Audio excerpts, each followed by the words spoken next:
Heute werden wir uns mal mit Grundlagen beschäftigen, die zur Entwicklung des Rundfunks geführt haben. Und mit wem beginnen wir da? Mit Clerk Maxwell und den Maxwell'schen Gleichungen. Wir wollen zeigen, wie ein Gleichungssystem schließlich zur Erfindung der drahtlosen Nachrichtenübermittlung führte und damit Rundfunk, Fernsehen, Mobilfunk und heute Smartphone oder Handy erst ermöglichte. Aber keine Angst, wir werden keine Mathematikvorlesung und auch keine Physikvorlesung halten, sondern wir beginnen mit einem Pionier. Mit Heinrich Hertz. Und was sagt der denn über die Maxwell'schen Gleichungen? Ja, dazu lese ich euch einen kurzen Ausschnitt vor aus einem Vortrag, den er am 20. September 1889 bei der Versammlung der deutschen Naturforscher und Ärzte in Heidelberg gehalten hat. Und da sagt er Folgendes: Man kann diese wunderbare Theorie nicht studieren, ohne bisweilen die Empfindung zu haben, als wohne den mathematischen Formeln selbstständiges Leben und eigener Verstand inne. Als seien dieselben klüger als wir, klüger sogar als ihr Erfinder, als gäben sie uns mehr heraus, als seinerzeit in sie hineingelegt wurde. Prophetische Worte. Was hat Heinrich Hertz damit wohl gemeint? Naja, die Gleichungen sagen gewissermaßen voraus, dass es in die Ferne wirkende elektromagnetische Wellen geben müsse, die dann Hertz durch seine Experimente ja auch als erster nachgewiesen hat. Genau. Und später? Und später nehmen wir Albert Einstein. Was hat der anlässlich der Funkausstellung 1930 zu diesem Thema gesagt?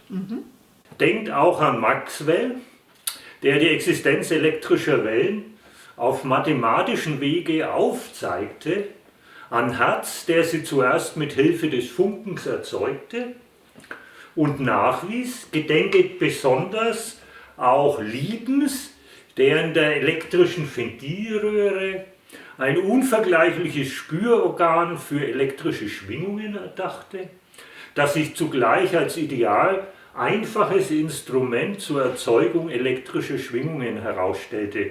Gedenket dankbar des Heeres namenloser Techniker, welche die Instrumente des Radioverkehres so vereinfachten und der Massenfabrikation anpassten, dass sie jedermann zugänglich geworden sind. Na, war das nichts? Wow, und das nach der Relativitätstheorie. Tja, Maxwell, der Begriff ist gefallen. Maxwell. Ja.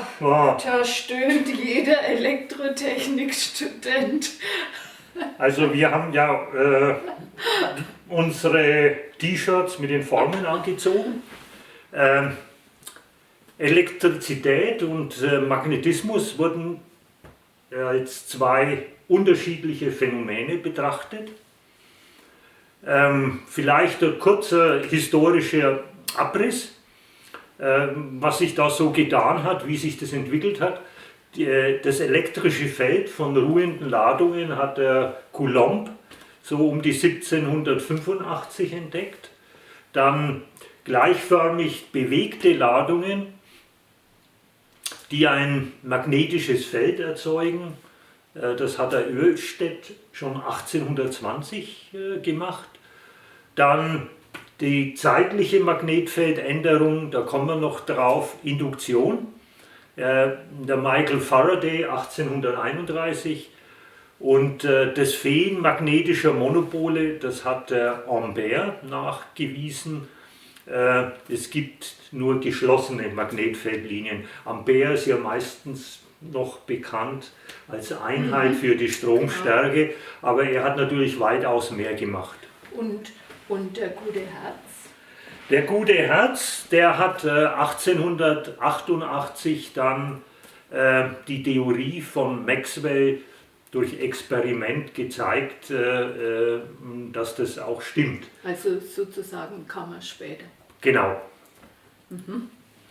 So. Ja.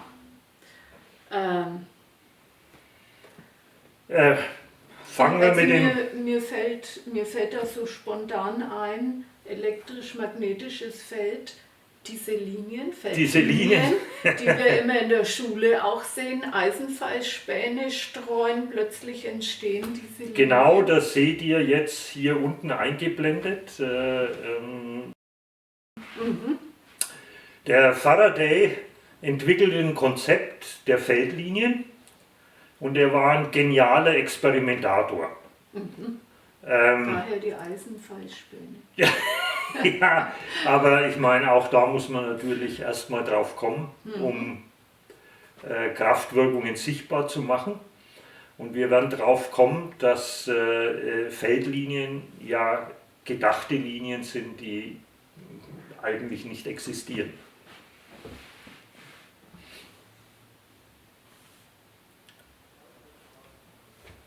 Ja, dann Maxwell wollte die Erkenntnisse von Faraday zusammenfassen und in eine mathematische Form bringen. Faraday war ein genialer Experimentator, aber jetzt nicht der geniale Mathematiker.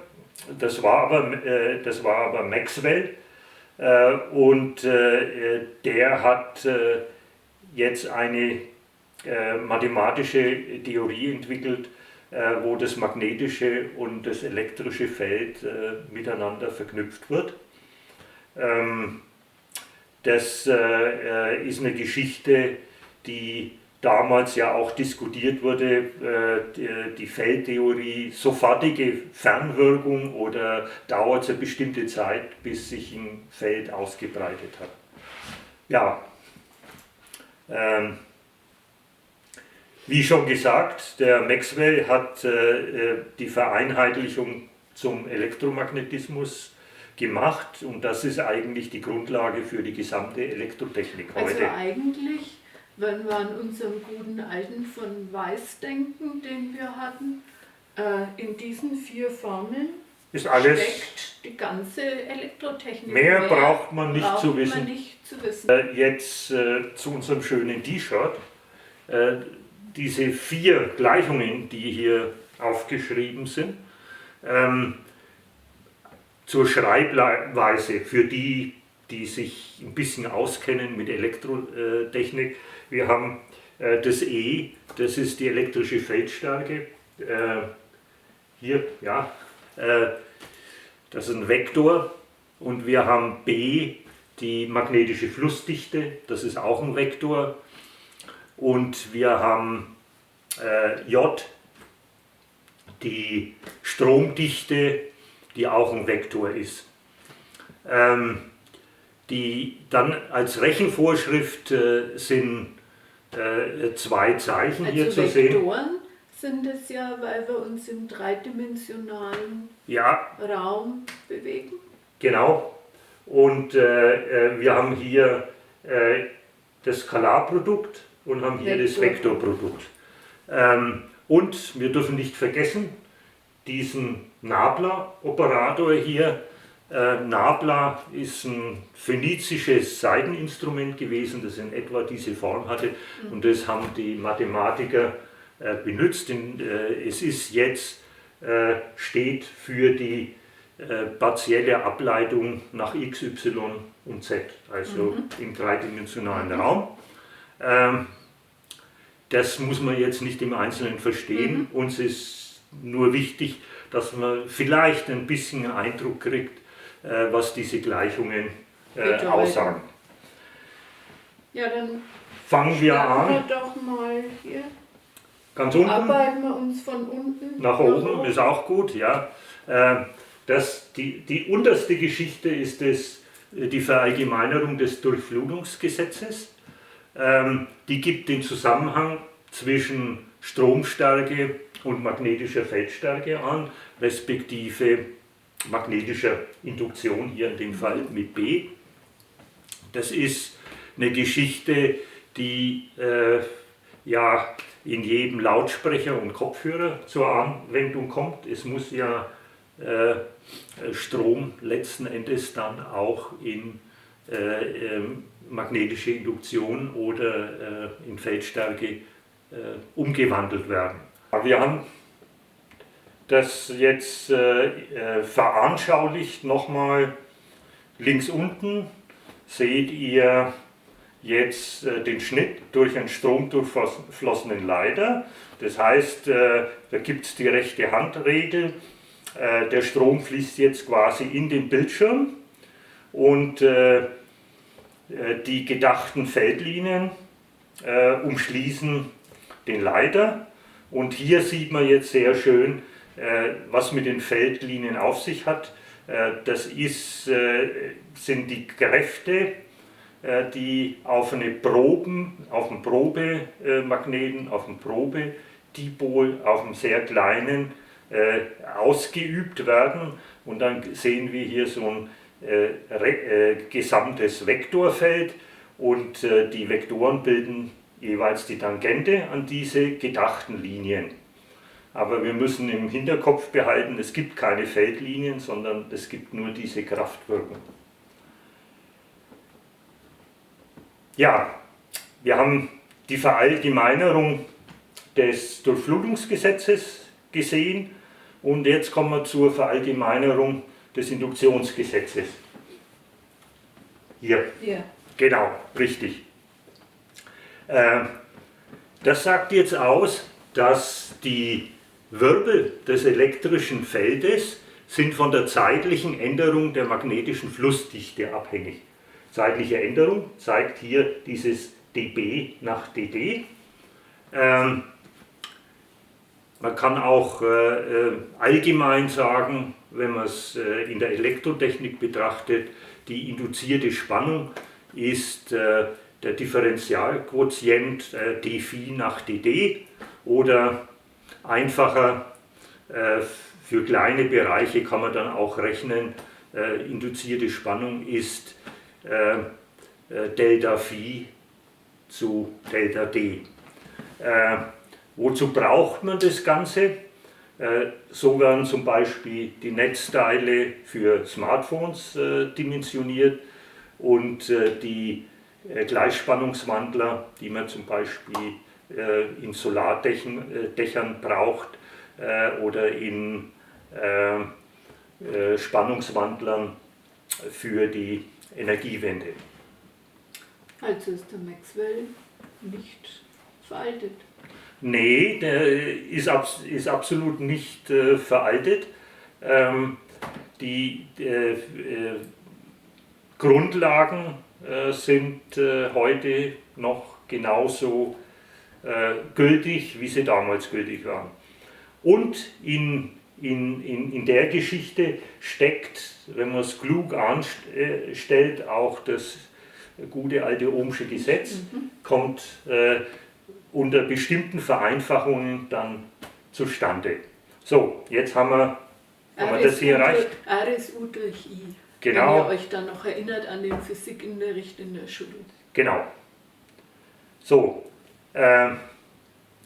jetzt kommen wir, die beiden letzten Gleichungen, die wir gesehen haben, betreffen jetzt Felder, die sich verändern. Nur dann treten diese Effekte auf und was man auch sehen kann, es ist immer Magnetfeld mit elektrischem Feld verkoppelt. Jetzt kommen wir zur Elektrostatik, also Strömungsfeld. Wenn jetzt zum Beispiel nur ein Gleichstrom fließt, der immer dieselbe Höhe hat, dann ist es so, dass die Quellenstärke des elektrischen Feldes ist proportional zur Ladungsdichte. Ladungsdichte ist hier Rho, hier oben. Das kann man sich so vorstellen,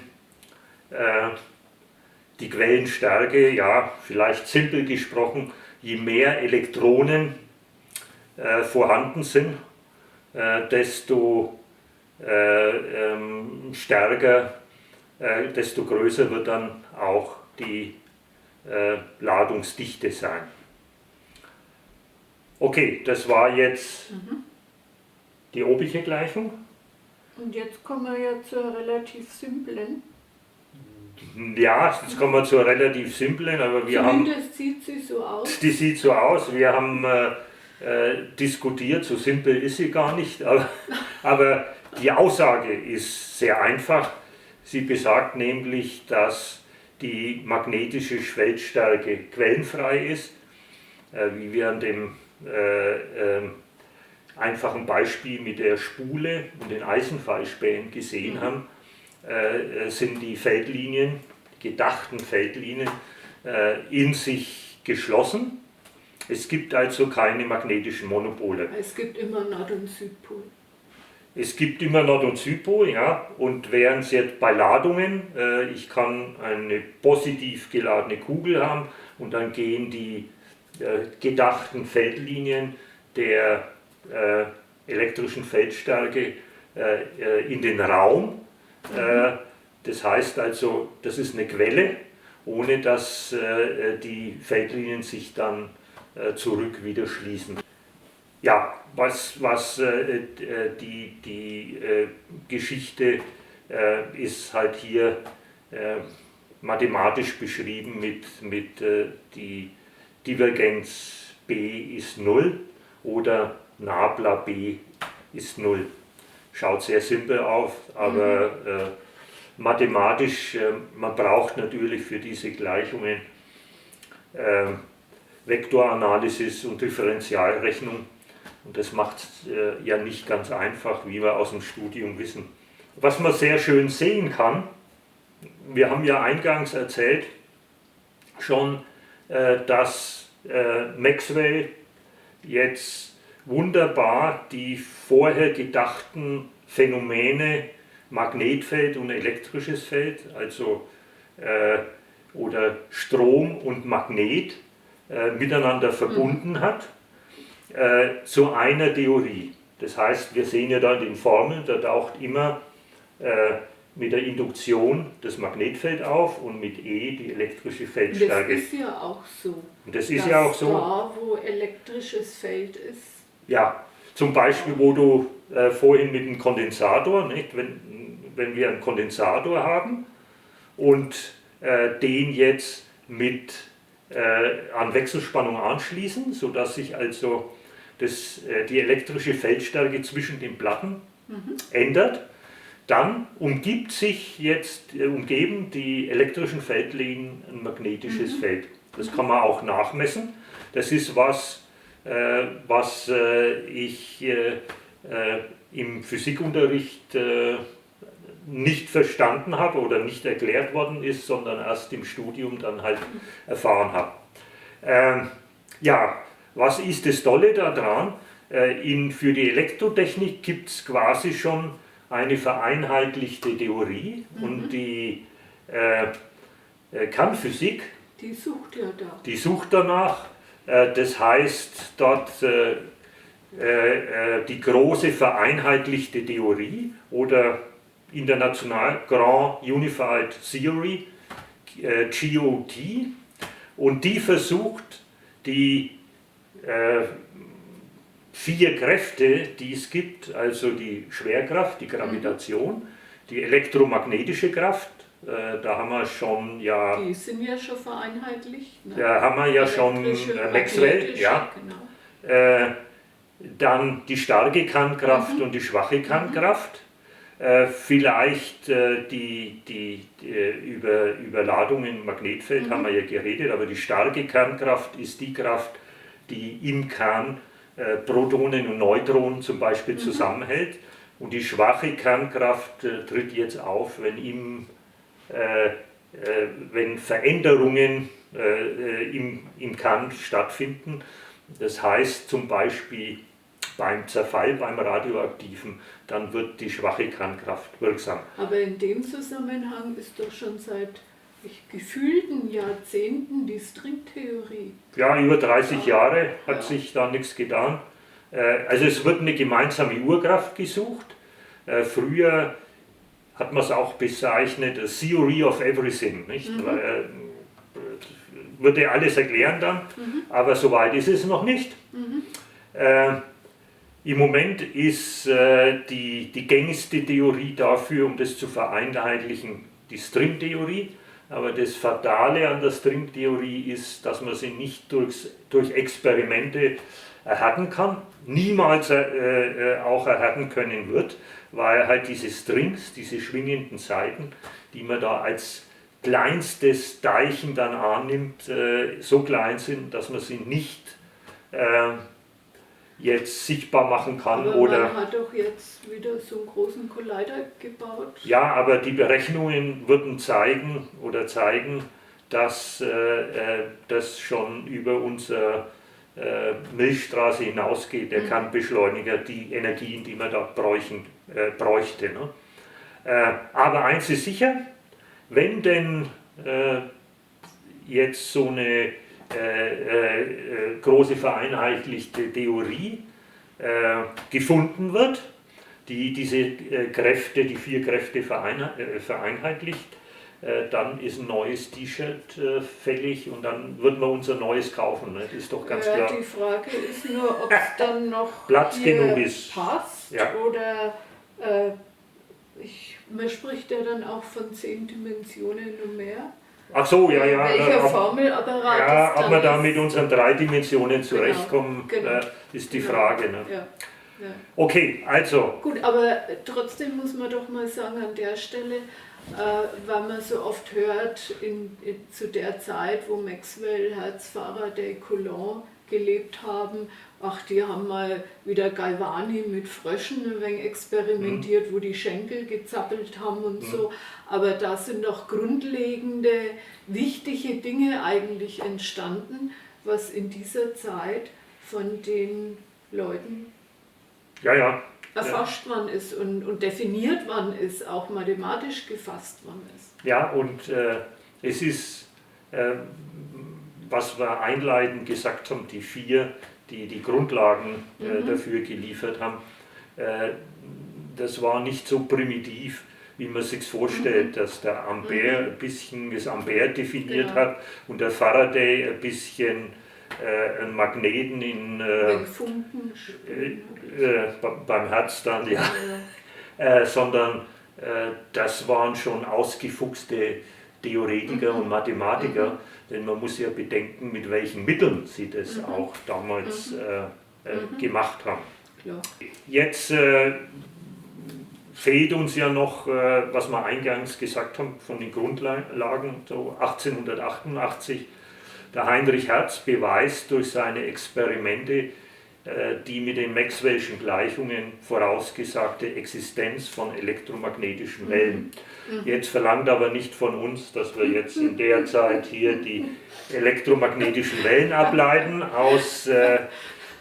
Da könnt ihr euch auf Wikipedia seitenlang oder in YouTube die Lectures zu ansehen. Gemüte führen. Aber was ihr hier jetzt links unten seht, das ist ein Experimentiertisch. Er hat jetzt damals, was bekannt war, also mit einem Wagnerschen Hammer. Das ist ja die Türklingel. Ja, die frühere Türklingel, also die quasi ein elektrischer Unterbrecher ist, die einen Stromkreis dauernd unterbricht und wieder einschaltet. Und dazu eine große Spule, und da kommen wir jetzt auch wieder hier zur Induktion, ne? Die jetzt auf der Primärseite Energie aufnimmt und dann wird abgeschaltet und dann entsteht in der Sekundärspule eine sehr hohe Spannung. Und die hat er dazu benutzt, dass er kleine Funkenstrecke überschlägt, und an die Funkenstrecke hat er, wie ihr unten seht, die beiden großen Kugeln. Die Funkenstrecke ist in der Mitte und man kann aus den Abmessungen schon sehen, das ist ein Dipol und der muss wohl von der Wellenlänge im UKW-Bereich gelegen sein. Das hat er aber alles am Anfang nicht gewusst. Ne? Und sein Empfänger, das war nur eine Induktionsschlaufe wieder mit zwei kleinen Kugelfunken, mit zwei Kugeln, die ganz eng beieinander waren. Und da hat er dann, wenn er gesehen hat, dass da Funken überschlagen, hat er sich gesagt, ja, da muss jetzt wohl von seiner Senderseite in Anführungszeichen was jetzt übertragen worden sein auf seinen Empfänger. Und das hat er sehr, sehr präzise gemacht und er hat auch jetzt analog geschlossen aus der Geschwindigkeit, die er ermittelt hat, wie sich diese elektromagnetische Wellen ausbreiten. Das allein ist schon, wie er das gemessen hat, hat er geschlossen. Lichtgeschwindigkeit war bekannt, dass das in der Gegend von Lichtgeschwindigkeit sein müsste. Und demzufolge hat er angenommen, dass das Licht auch eine elektromagnetische Welle sein muss, womit er goldrichtig lag, ne, die Geschichte. Aber ist schon faszinierend. Ja, ja, also tragisch, er ist mit sehr jungen Jahren an einem vereiterten Kiefer gestorben, aber das ist eine andere Geschichte, er ist unsterblich. Die Frequenz, die Sendefrequenz wird ja mit Herz angegeben. Genau. Ja, die Hertz brachte auch also man darf sich nicht vorstellen, er hat immer nur jetzt Funkenstrecken betrieben. Im Übrigen kommt aus diesen Anfangsgründen der Begriff Funken. Ne? Also wir können sich ja fragen. Funken für die Amateurfunker, ja, generell für Funken, Funker auf Schiffen und so. Ja. Hertz brachte also die Maxwell'schen Gleichungen in eine übersichtliche, logisch und geschlossene und für die Anwendung geeignete Form. Ne? Also ihr habt es gesehen, ja, das ist für die Anwendung sehr einfach. Also man muss schon ein bisschen tiefer einsteigen, dass man damit Anwendung betreiben kann. Handelt sich ja auch um Grundlagen. Genau. Und heute werden die als Vektorgleichungen geschrieben, das haben wir euch erzählt, dass also dort Vektor stehen. Wir haben uns mal angesehen, wie es jetzt Maxwell aufgeschrieben hat.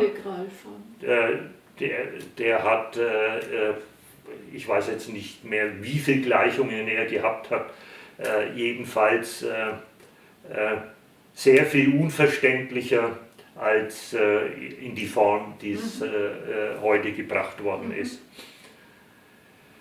Ja, daraus hat sich eigentlich, wenn man das so sieht, das hat er auch veröffentlicht. Also wir haben so ein kleines Büchlein, das nachgedruckt worden ist, wo er jetzt der Hertz, ja.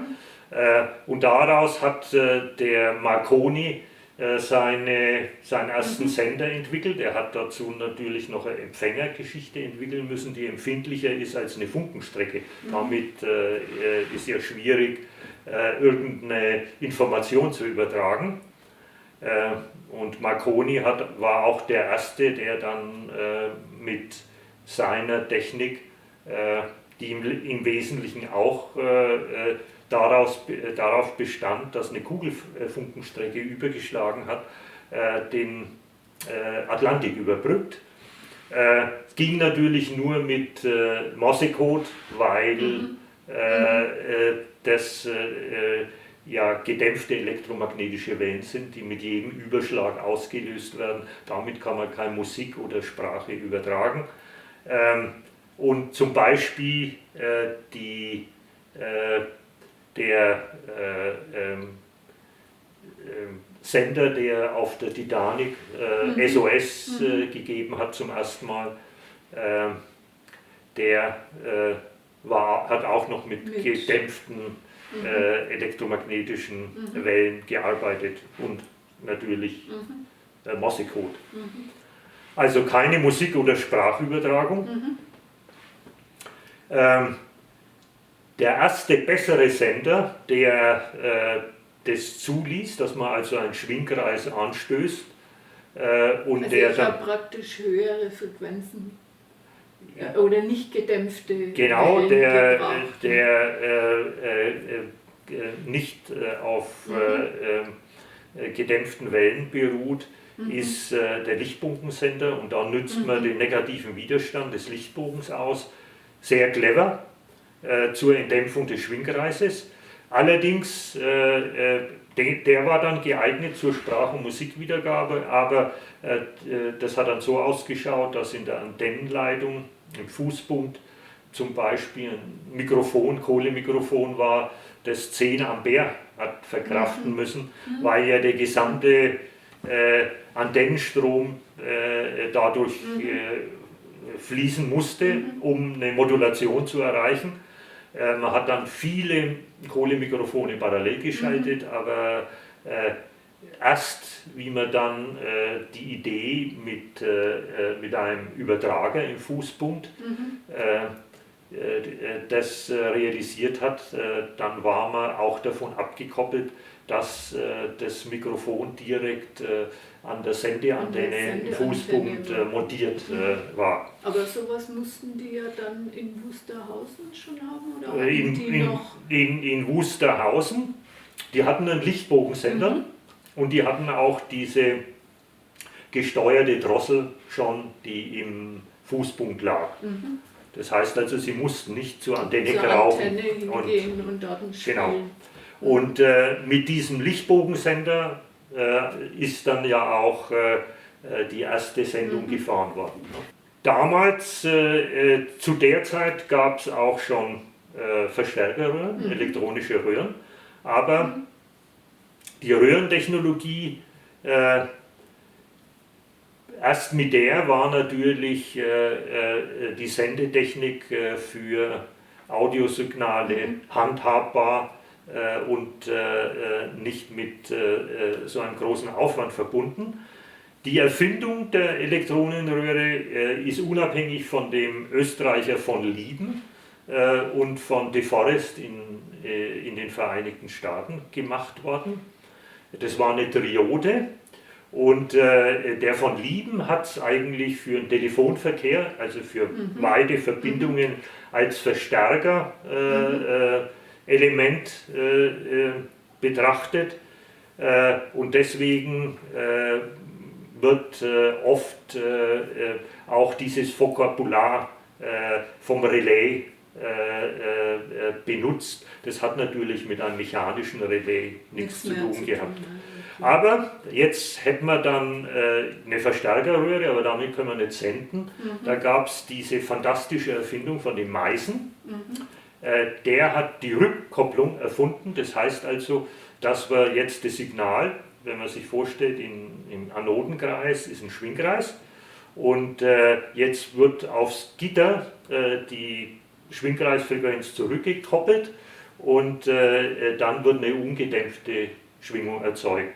Und wenn man dann jetzt noch diese Röhre steuert mit einer anderen Röhre und dann die Amplitude dadurch, die Sendeamplitude verändern kann, dann hat man so ein System. Nun kann man sagen, ja, warum ist das nicht sehr früher eingesetzt worden, man hatte noch Lichtbogensender, aber man muss erstmal, wie gesagt, die Rückkopplung entwickeln und dann muss man auch Röhren haben, die entsprechend die erste Trioden, die hätte man nicht für diese Senderleistungen, die man braucht, benutzen können.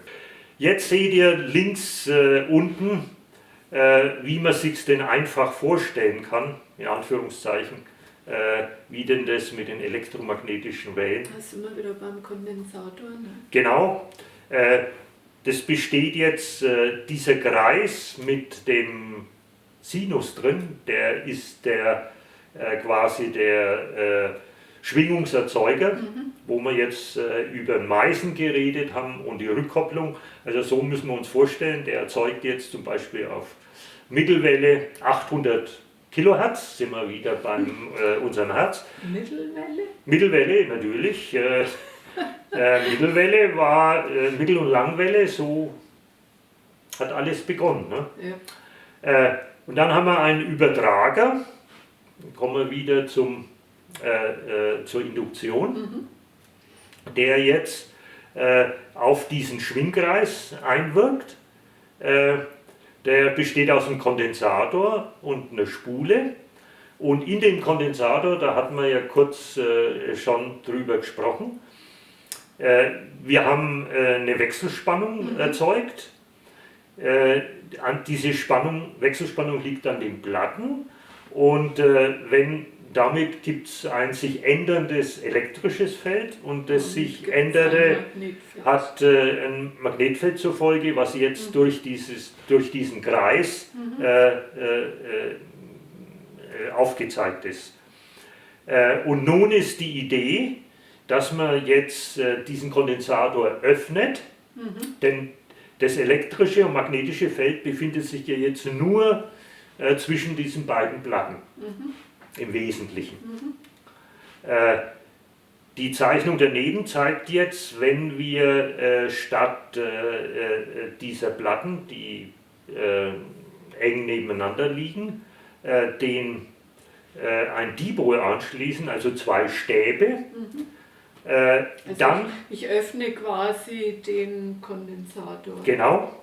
Und jetzt, wenn du das hier so schön öffnest, jetzt müssen die elektrischen Feldlinien sich natürlich hier genau. Bilden. Das ist jetzt ein wenig Dipol, der nicht ganz... Nicht ganz Stand der Technik, aber ist okay. Und es bilden sich natürlich auch bei dem sich ändernden elektrischen Feld die magnetische Feldlinien. Wichtig ist jetzt bei der ganzen Sache die Höhe der Frequenz. Wenn wir jetzt zum Beispiel 50 Hertz haben, also Netzfrequenz oder Tonfrequenzen bis 20 Kilohertz oder Ultraschall, dann sind ja zum Beispiel bei 50 Hertz die Wellenlänge 6000 Kilometer, könnt ihr leicht nachrechnen. Lambda, die Wellenlänge, ist die Lichtgeschwindigkeit dividiert durch die Frequenz, also 300.000 Kilometer pro Sekunde durch die 50 Hertz gibt die 6000 Kilometer. Jetzt muss man nur mal sich daran erinnern, 2700 Meter war Königs Wusterhausen. Genau, war die Wellenlänge dort. Da könnt ihr jetzt euch dann die Frequenz ausrechnen dazu.